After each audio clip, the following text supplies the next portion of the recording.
It's the search for answers that has brought us here together today. My name is Eric Worre, and for almost 30 years I've been an entrepreneur, struggling at times, but ultimately succeeding. As a best-selling author, speaker, and business owner, I've spent my entire career helping millions of people around the world to become entrepreneurs. And I believe strongly that there is, in fact, a better way when it comes to how we make a living.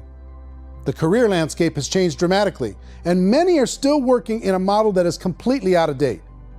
What worked for previous generations isn't working as well for people today. In this film, we're going to explore 3 important questions. First, what's really going on in our working world today? Second, in this new economy, is it better to become an entrepreneur, or is it safer to work for someone else? And third, if a person decides to become an entrepreneur and start their own business, how can they do it without taking on massive risk? To help in this journey, I've brought together some of the greatest experts and thought leaders in the field of entrepreneurship to share the real facts with you. My intention is to give you new information that will allow you to make choices that are not limited by an old, outdated model. Let's start by understanding what's going on in our working world today.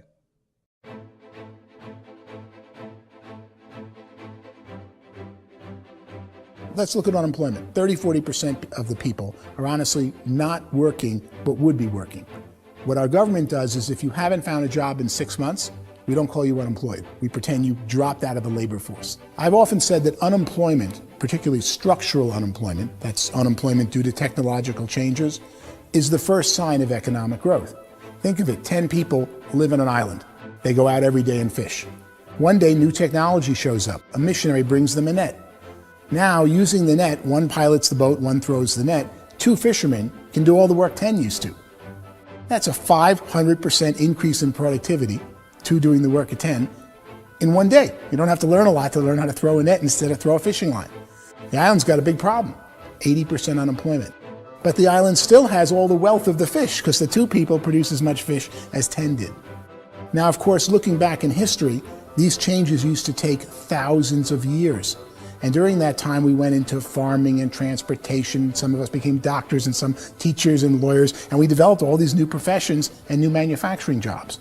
Today, these changes are occurring literally in one day when a new technological advance occurs, and we don't have the social structures to deal with it or to retrain the unemployed people. So one of the things that I think is interesting as I travel across the country and really travel around the world is the way that we work and the way we get paid for work is changing pretty dramatically.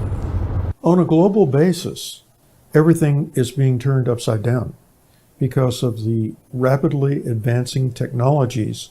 They are eliminating many jobs, and we have been left with many people not prepared for the jobs that exist. A lot of demand in public companies was to squeeze out all the fat and to get just as much margin as we possibly could, and fat equals humans. So this idea of job security in information age is so obsolete, but it's still taught inside our school system, and that's where the problem starts. There's no financial education in school system, and people are still trained to be employees to work for that paycheck. This is a chart on the middle class. What's happening in the middle class, those that went to school, their incomes have been coming down for years. And parents still say to their kids, go to school, get a job. Now what happens to all those middle class people who are dropping off the ends of off the chart? Well, they become what's called working poor. And this is what happens to working poor. But they say poverty is ending. Well, poverty may be ending, but working poverty is going up. And this is food stamp usage. So food stamp usage in America is going through the roof right now, because people cannot earn what they call a living wage. Most people have experienced financial pressures that I think are probably greater than they have been in the past. If you're not working for yourself, then it's going to be a pretty hard road for a lot of people. Today, if you're going to control your future, the 40-40 plan is gone, where you can graduate from college and get a job and work for 40 hours a week for 40 years. That day is gone. So some of these charts actually tell you what's going on. And this is a really interesting one. You know, people are going back to school because if I go back to school, I'll get a nice job. But this is what's happening to, it's called Sallie Mae, which is the student loan guys. Student loan is going through the roof. It's now over $1 trillion, and student loan debt is worse than credit card debt. So when people stopped using credit card, the government got people into student loan debt. And the problem with student loan debt is you can never be forgiven. See, with credit card debt, you can declare bankruptcy and all's forgiven. But student loan debt, you can declare bankruptcy, you still owe it. It's the worst of all debt. But this is the next picture. Look at this chart here. This is what's happening to wages of college graduates. It's going down. So you go to college, you rack up all this debt, but you earn less money. Now, that's not that intelligent. Average person who's been working a lifetime in America today is ending their lifetime at 65 with about $41,000 in assets. They earned just enough to survive. I think in the United States we have something like 17 trillion in debt. That's just the federal government debt. We got another 2 in municipal and in other, let's call it almost 20 trillion government. We've got 40 trillion in private debt. That comes up to close to 60 trillion. When you then add something we never had before, what you were talking about, when we look at the unfunded portion of Social Security and primarily Medicare, Medicaid, that at the most conservative estimates from outside firms, Kleiner Perkins, 67 trillion and growing. That's more than all our other debt. There's less conservative estimates that say it's 84 trillion or higher. I added up conservatively $127 trillion in total debt. Debt is a financial drug. When you take it to excess, it's like taking a drug. Yeah, it makes you feel better, it enhances your performance, but at a huge cost, eventually it kills you. And so that's what happens. We keep doing more and more debt, and you get less and less results, just like a drug, until the debt gets so high that it crushes the whole system. That's where we're at, 8.2 times GDP. You know who I feel sorry for? I feel sorry for the person who dreads going to work, who is sick to their stomach on Monday morning, who hates their alarm clock, who gets a little glimmer of hope on a Wednesday because it's hump day and says, thank God it's Friday. And they live for those 2 days a week where they get to be themselves and they don't have to be around people they don't like, and they don't have to play the political game in the office, and they don't have to live this half life. The person that works 50 weeks a year just to be able to have the 2 weeks for vacation. And you know what happens to most of them nowadays? They don't have a vacation. They have a staycation. They have time off of work, but they don't get to go where they want to go because they're overextended. They've got all this debt. They got all this situation. They hate their alarm clock. They can't sleep until they're done. They have to spend most of their life in traffic. I feel sorry for that group of people because there's a better way. They just don't know it. I see this really interesting attempt at rugged individuality in a 6x8 rectangle. And I feel like you're all the same, except for the little push pins of the pictures. There's different pictures. Yours is named Jenny and his is named Sujara, but it's the same people. And this is how they are, and they're just like the zombies, and there's no joy in there, there's no fun. There's always like the wacky woman who decorates her cubicle, and that's the most she can do there. You got to give her credits, right? The wacky cubicle woman. The basis for their life is worry. I'm worried, you know, maybe I'll get fired. I'm worried maybe my company will go out of business. I'm worried I can't keep spinning the plates on paying the bills. I'm worried about how do I send my kids to college. I'm worried, what if the transmission of my car breaks? That's, you know, 2 or 3, I can't fix it. People live in a sea of worry, and it eats at them. Those signs that people held up during the Depression didn't say looking for gainful employment in a cubicle. It said looking for work. Work is what we're looking for. Job is just a unit of measurement. Work is what we're going after. It's time to look in the mirror and say, it's not the economy, it's my economy. It's my little world of where I am. I need to improve. I'm not going to wait for the economy to come back, because frankly, the economy is doing great in this country. So I'm here on Wall Street, the financial center of the universe, the financial capital of the world. This is where most people's money goes to at least be held for a time, right?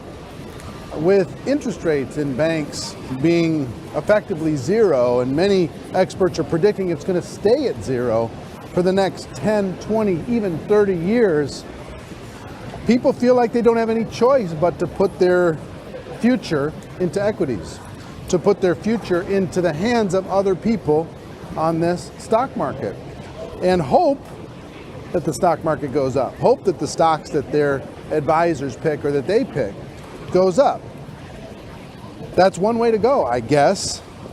It's my personal belief that if you put your future into the hands of yourself, in other words, you have earning power by yourself, I think you're a better investment than these guys. I think controlling your future is a better option than handing over your retirement to these guys. The average household income in the United States is approximately $50,000 a year, what they call the middle class. To reach the top 25% of income earners, you'd need to earn at least $90,000 a year. To reach the top 10% would be a household income of $140,000, the top 5%, $190,000, and to be in the top 1%, you'd need a combined household income of at least $380,000 a year. So here's the question. What do you think would give you the best chance to move up and get to the top 10%, the top 5%, the top 1% or beyond?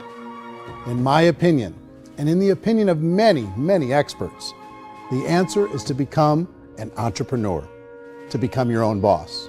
I think you have to be a business owner. I can't, the only time I ever say to someone it'd be great to be an employee is when they've already told me they've surrendered. I only tell people who are wounded spiritually that they should be an employee. And it's that feeling that you get when you pick up the backpack off the little Cub Scout and say, "Don't worry, little guy, we'll get you back to the camp." You know, it is in no way a kindness when I tell someone they'd be a great employee. The other status symbol really increasingly is lifestyle. And people who can own their own business, maybe even work out of their house, that I tell you, people admire that. Like, gosh, I wish I could do that. The spirit of the entrepreneur is to be a risk taker and to be resourceful and unstoppable and to have a vision of yourself beyond where you are and not willing to settle for life as it is. You think about the great entrepreneurs, they're visionary, they have heart, they're willing to do today what others won't so they can do tomorrow what others can't. Personally, I don't think of the new economy, the old economy. I create my own economy. The entrepreneur's in control. I decide what the economy is going to be like. In the world of entrepreneurship, there are no limits. You can make as much as you want, depending on how much you want to work and how smart you are and how great a team you put together. There's no more lifetime rewarding business than being an entrepreneur. Why in America, where anyone could be anything, would people want to give up their freedom and become effectively a modern-day slave, told shut up and be here every morning at 7:30, leave at 5:30, and do what I tell you? If people decide to become an entrepreneur and work for themselves, they have some traditional options, but they're riskier than you might think.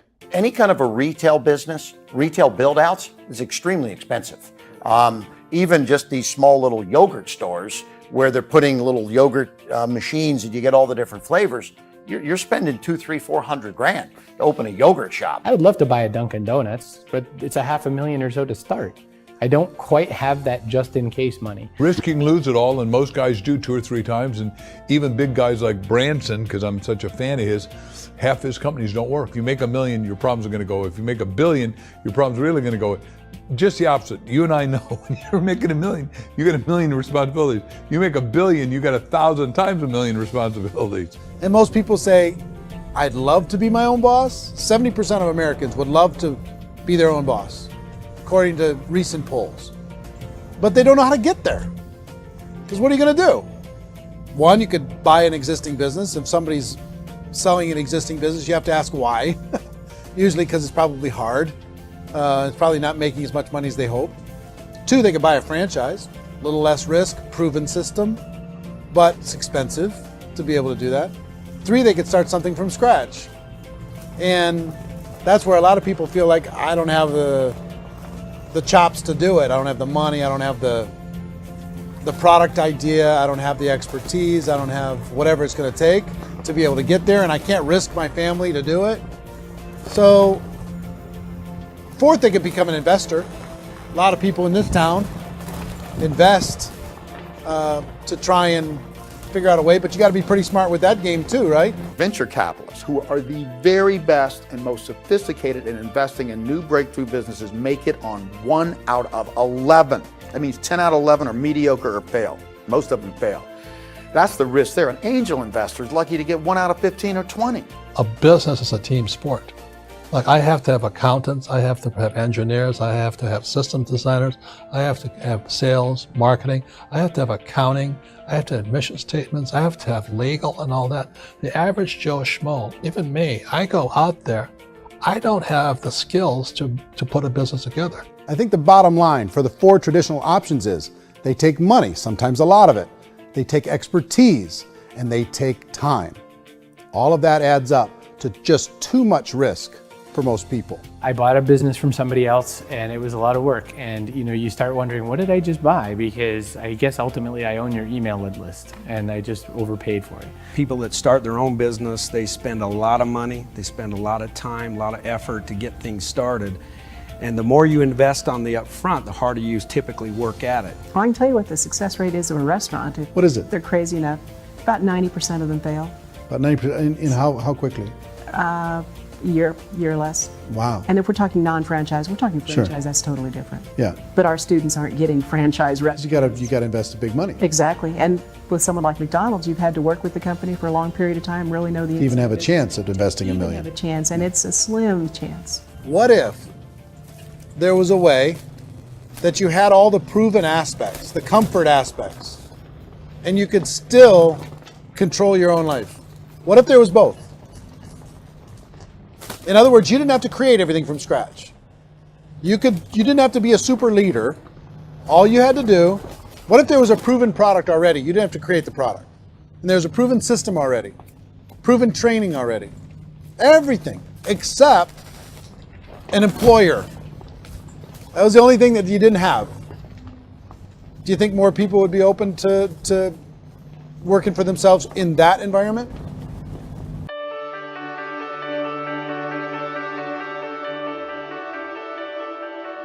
In our search for a better way to make a living, we've come to the conclusion that becoming an entrepreneur is actually safer than being an employee. And through our look at the entrepreneurial options, one particular path kept coming up from expert after expert. And I think most people will find it surprising because it's certainly a non-traditional business model.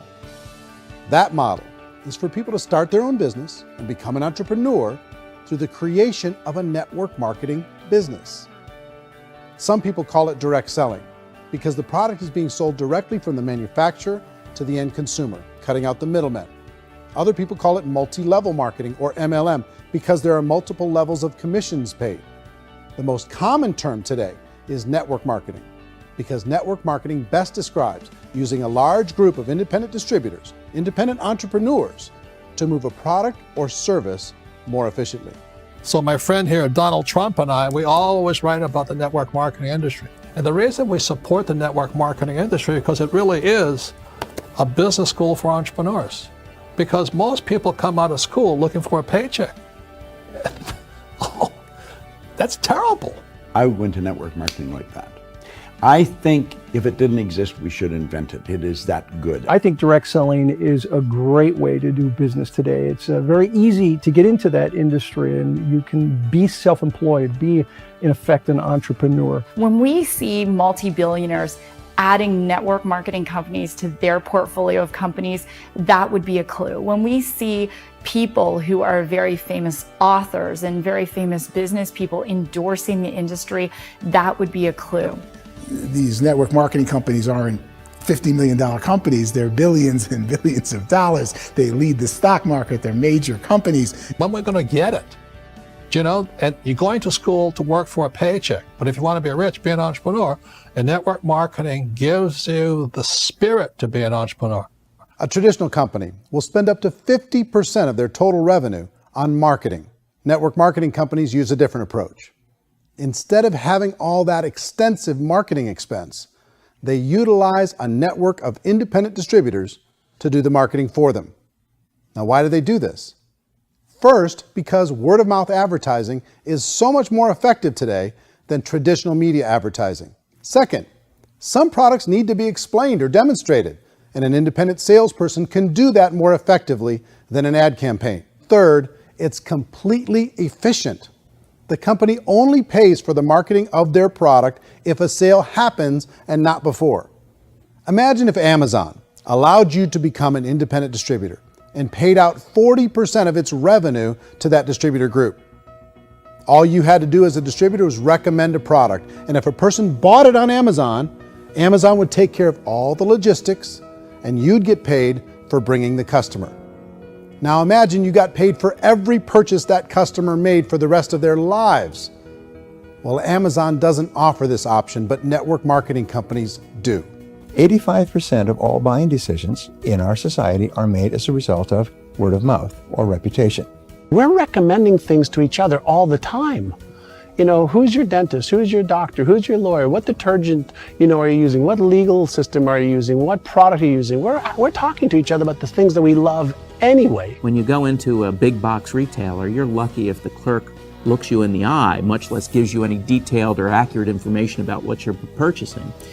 So of course, this personal information, this education coming from a friend, a neighbor, a relative, or even a stranger, but one who has experience with the product is extraordinarily valuable. As a matter of fact, network marketing can educate consumers probably better than any other form of marketing.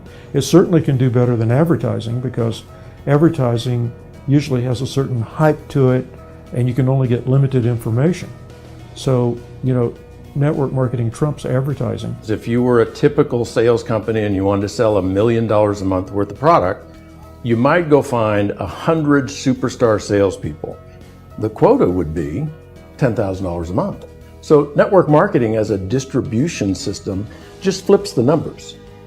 So we use 10,000 happy, raving fans of a particular product, and we don't concern ourselves so much with how much product each one of them individually sells. If they sell just $100 or $200 a month, and there's 10,000 of them, you're selling $1 million to $2 million a month worth of product. And that's the best way I can explain how network marketing works. This is the marketing arm of the company. There's not money being wasted on bricks and mortar. There's not money being wasted on inventory that's sitting stagnant somewhere. There's not of employees standing around that don't have customers. These are people that are going to connect with customers. These companies allow people to become independent distributors for extremely low cost and with no minimum time or sales quota. Essentially, they own their own business and can provide as much or as little sales as they choose.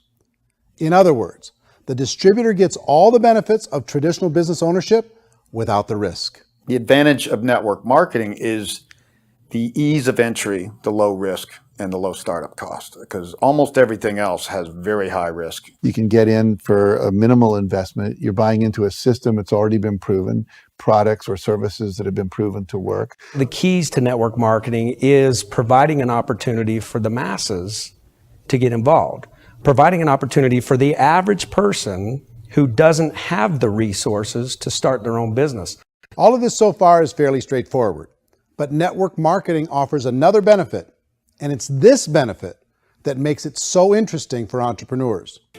Network marketing allows a distributor to build their own network of other distributors and then compensates them on the sales created by that entire group. Direct selling is, at its base, very simple. It's the sale of a product or service to an individual on a face-to-face, one-on-one basis, just the way we're talking right now. But there's an important element as well, and that's the offering in conjunction with that sale of product, the offering of an opportunity for someone to make something of themselves. No matter what your social status is, no matter what language that you speak, I mean, look how many unbelievable people are becoming successful that speak every kind of language out there. What an awesome gift to give the world. Instead of having to work your way up in a system and prove that you could be a sales manager, they just decided everybody can be a sales manager. Everybody gets to build a sales team from day one. And so what that brought into the system of growth as a direct selling company is the concept of compounding or geometric progression. Because now you can actually grow Salesforce very quickly because everybody is enrolling people in their own sales force. People who are like, oh, this is weird, I'm building a sales team, or what do you think you do at a regular company? How do you think a regular company works? Network marketing is the only industry that doesn't say your past determines your future. It looks at your past and says, okay, now what can we train you to do so you can have a great future? Every other employer out there wants to exploit you for what you already know, not teach you something new. Network marketing has the potential to save the United States and the world because it's going to teach people not to be employees, but to be entrepreneurs.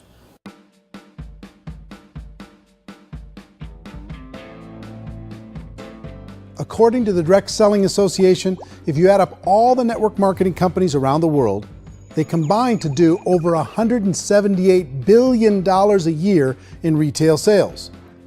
To give you an idea of how big that really is, the NFL, the National Football League, does approximately $9 billion a year.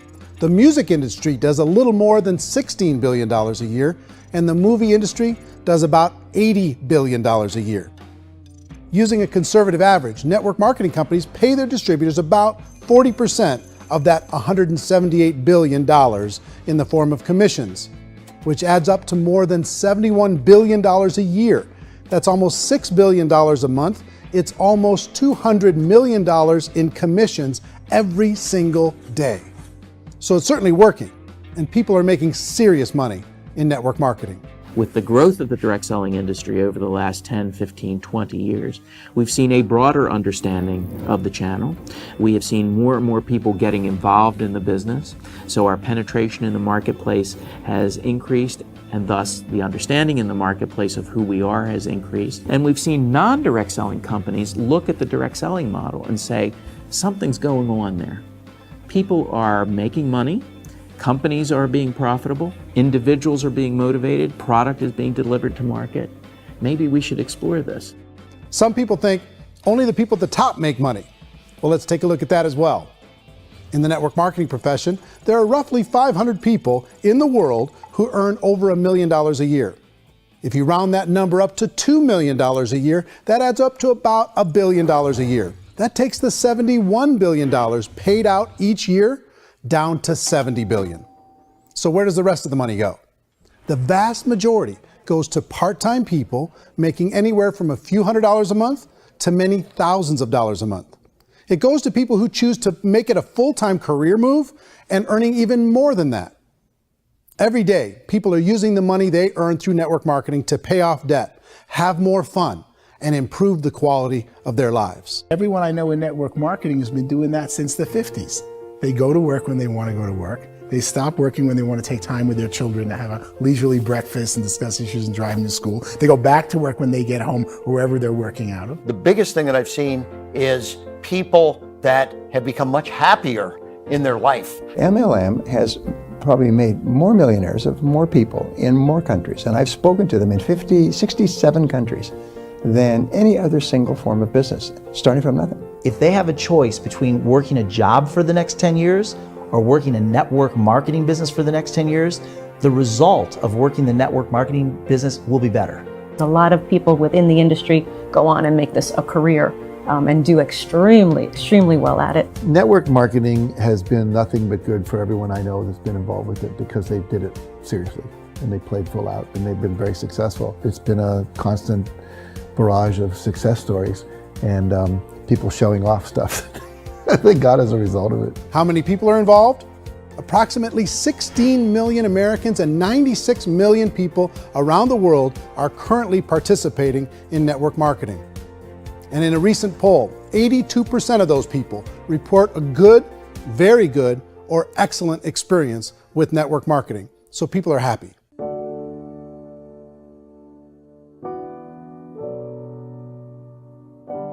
So I've taken a look at the network marketing profession and really tried to understand why so many people are confused as to the validity of this as a business.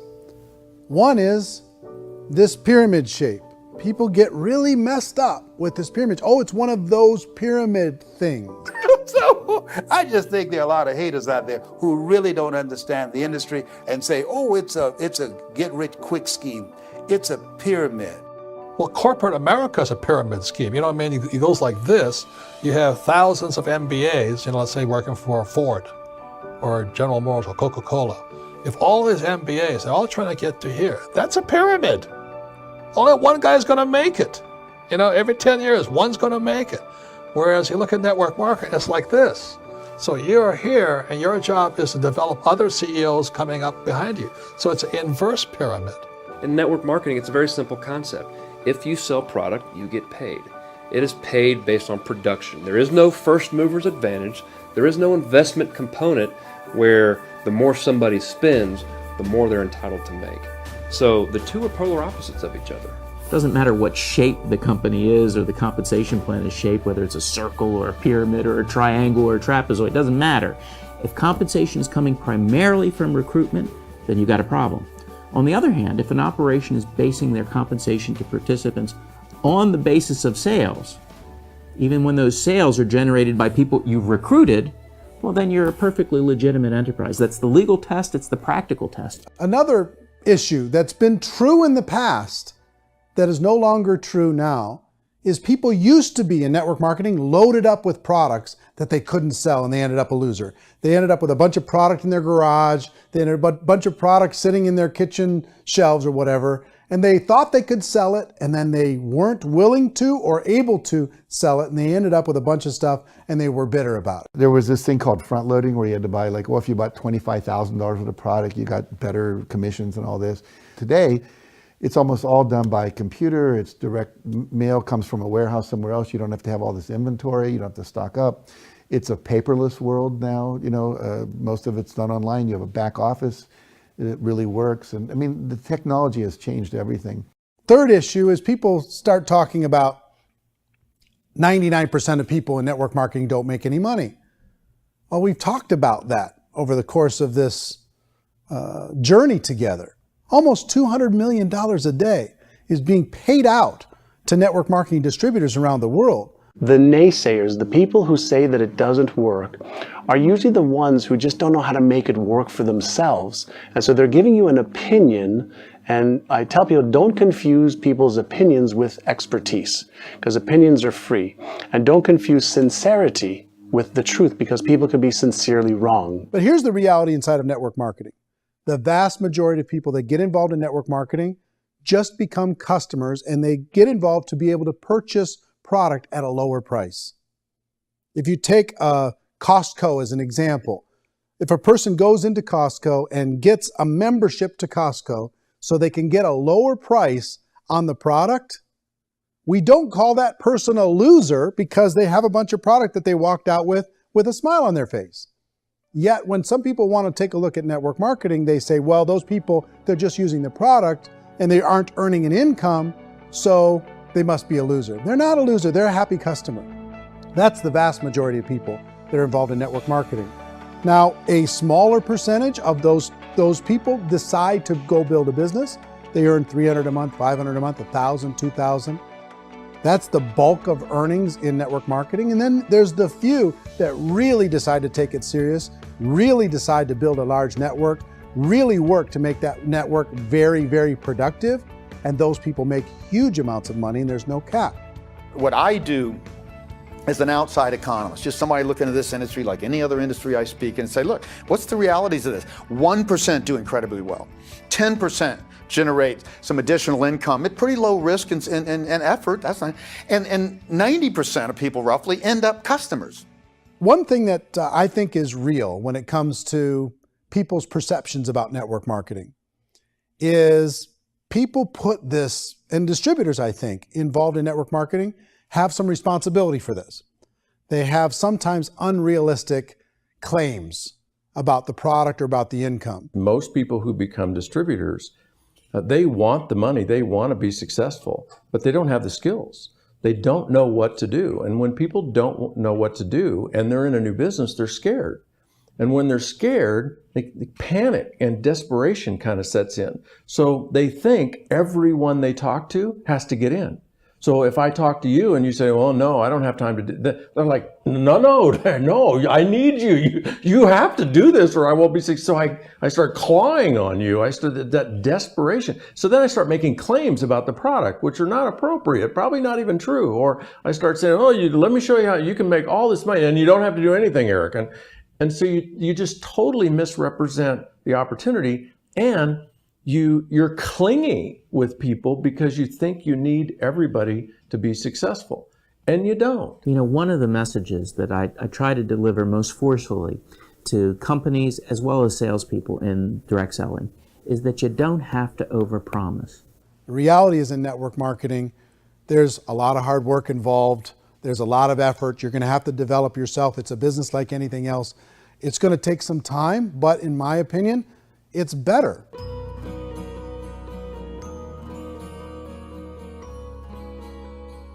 It's light years better for people starting today than it was even 5 years ago. I think it's more widely accepted now, and people understand it is a business. It is being an entrepreneur. It is being a business owner. Our belief system is based upon our evaluation of something, and frequently if we reevaluate a situation, our belief about that situation will change. The industry has changed and it's grown up. It's totally transformed. You've got young people today that have grown up with social media, and they understand networks. They understand how people are connected through technology, and they understand how money flows through those networks. So when they see network marketing, they don't see it the way their parents saw it. And we've all learned, the larger industry that you represent, has all learned from those mistakes and flaws and errors that have happened early on. Early algorithms didn't work the right way. That's all fixed. It's like when they design a computer program, they design the program, then they run it, and then they go back through and they debug it. The MLM industry has been debugged. This is the day of being virtual, being able to run a business from your mobile phone. I mean, it's incredible. Companies are getting smarter. They're implementing more consumer protections.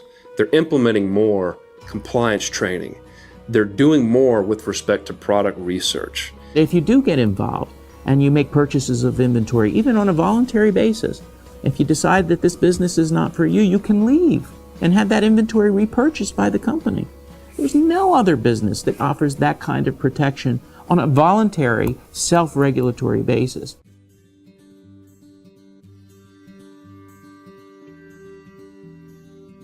If you decide to look further into a network marketing business in order to generate more cash flow for your family, I would recommend reviewing the following 4 elements. First is the product or service. And on the product or service, I would ask 5 important questions. 1, do you like it? Is it something you would feel comfortable sharing with others? 2, is there a recognized need in the marketplace? It's hard to create a need if one isn't naturally there. 3rd, does the product meet that need? Does it solve a legitimate problem for consumers?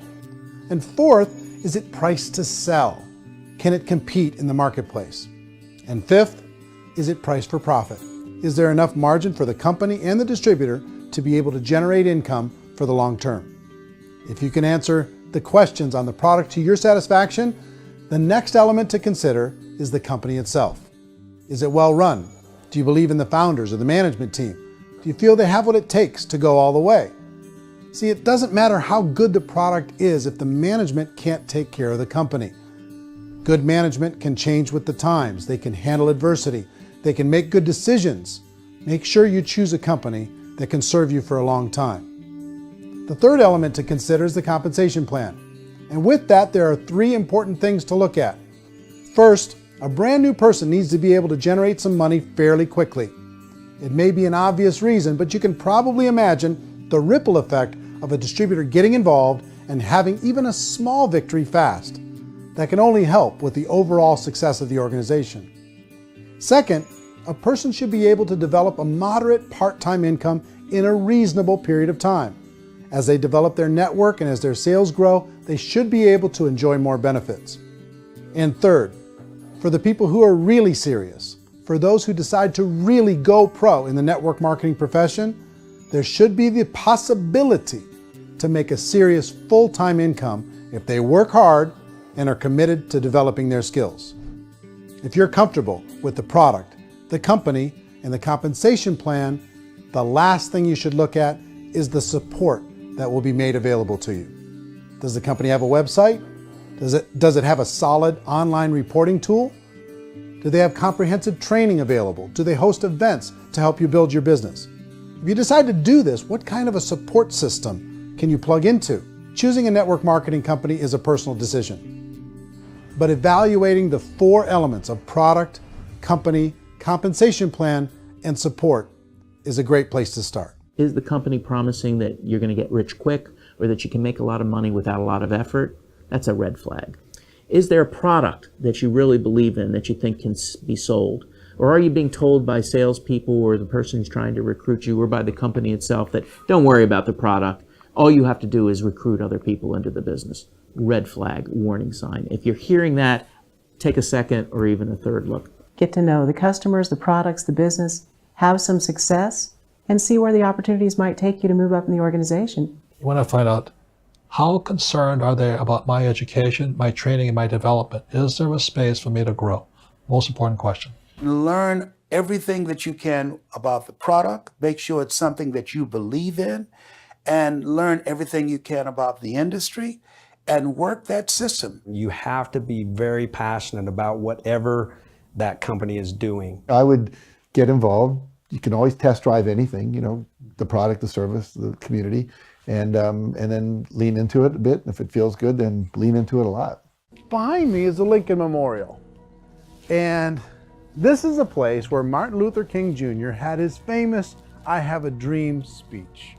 And at that speech, he talked about his dream for equality for everyone around the world, and that's a noble dream. But I think more people need to remember what it was like when they were kids and the dream was still alive in them, before it got beaten out of them by reality, by this paycheck, by these responsibilities, and by having to live for this job to pay the bills. I think people need to remember that, go back to that.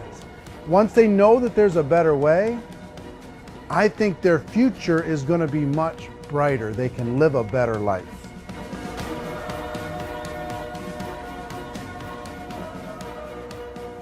So if you're considering getting involved in a network marketing company, let me offer you just a few pieces of advice. First, network marketing isn't perfect. It's emotional, it's challenging. Like any entrepreneurial venture, it can have its up days and its down days. But if you have an entrepreneurial bone in your body, it's just better. Second, if you're gonna do it, decide to be professional. Decide to go pro. It's better to do that than just be this amateur sticking your toe in the water. Third, as any professional, you're gonna have to learn some new skills. And I promise you, inside of the network marketing profession, they're not too difficult to learn. Fourth, like anything worthwhile, it's gonna take some time.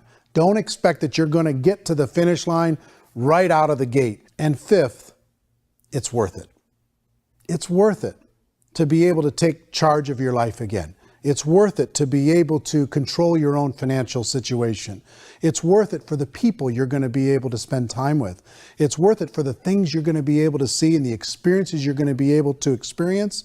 It's worth it for the causes you're going to be able to contribute to, the lives you're going to be able to touch, the customers you're going to be able to help, the friendships you're going to be able to develop. I promise you, it's worth it. Remember, most people are searching for answers just like you are. But I do have to tell you the catch to network marketing. If there is a catch, if you want to understand this from an emotional point of view, people say, well, it sounds too good to be true. It's not, it's hard work. But here's the catch. Most people still don't understand it.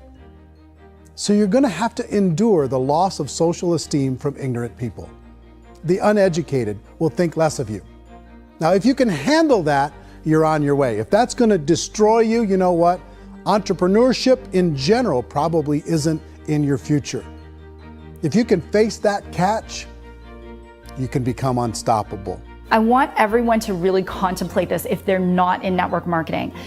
You're in a job, you probably have a mortgage, you have rent, you have debt, whatever's going on. You're in a prison. You work just hard enough to keep them from firing you, and they pay you just enough to keep you from quitting. Come on! I've been there, done that, and bought that t-shirt. In network marketing, if you run into failure, it's really just a homework lesson for yourself. There's no one to blame. You really have no excuse not to be successful. You just don't.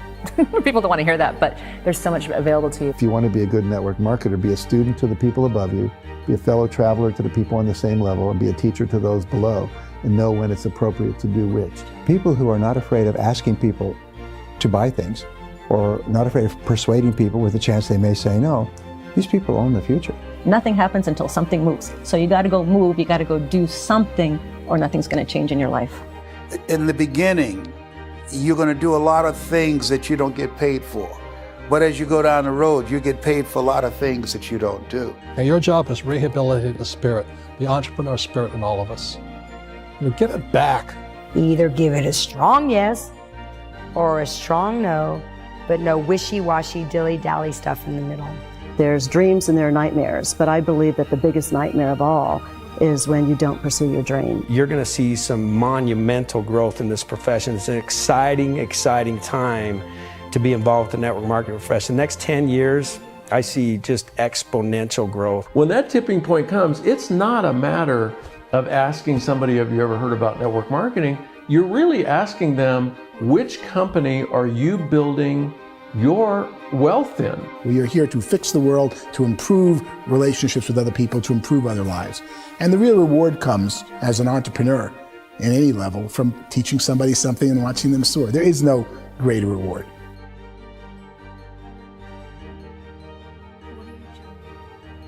Life's too short to spend it living someone else's dream instead of your own. It's too short to spend it living at a fraction of your potential. Can being an entrepreneur be a challenge at times? Sure. But here's what you get in exchange. It can be yours.